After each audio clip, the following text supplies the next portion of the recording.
ચલો ફેમિલી, મારી ઘણી બધી વાતોથી તમે બધા સહેમત હશો ને? નહીં હો, જે સહેમત હોય ને 100% મને જવાબ આપજો કે હા દિયા સાચી વાત.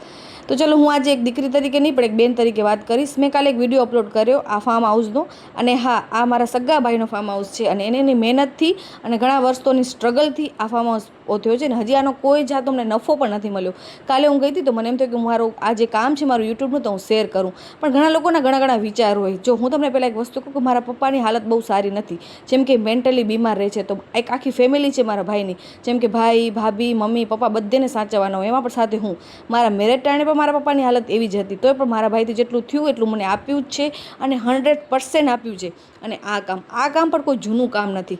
મારા ભાઈ 8મામાં મારા ખ્યાલથી એને એનું ભણતર મૂકી દીધી હતી, અને અમારા પરિવારને સાચવવાનું કામ લઈ લીધું હતું. તો તમને લાગતું હોય કે આટલું બધું છે તો એ આપતા નથી, તો ઓમ તો મને જવાબ પણ ના આપવો ખપે, કેમ કે મેં તમને હમણાં જ વાત કરી કે આ કામને પણ જેટલો સમય નથી થયો. આઈ થિંક 5 વર્ષ લઈ લો તમે.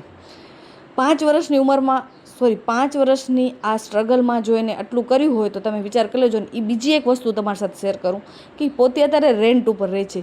તો આ એનું કામ છે. જેવી રીતે તમે નોકરી કરો છો, તમે તમારો પોતાનો ધંધો હોય, એવી જ રીતે આ એનું એક કામ છે. એનામાં પણ જો તમે એમ કહેતા હો કે તમારી બેનને કે તમારી આને કે તમે દઈ દો, અને મારા ખ્યાલથી મારા મા બાપે, મારા ભાઈ મને એટલી કેપેબલ કરીને હલાવી છે ને સાસરામાં, કે હું આજે મારા પગભર છું. અને ક્યાંક ને ક્યાંક મારા પતિદેવનો પણ અપમાન કહેવાય કે જો હું મારા ભાઈ પાસેથી મકાનને બદલું. અમે બરાબર છીએ અને અમે ખુશ છીએ. ખુશ રહેવા દો ને, તમે પણ રહો. ચલો.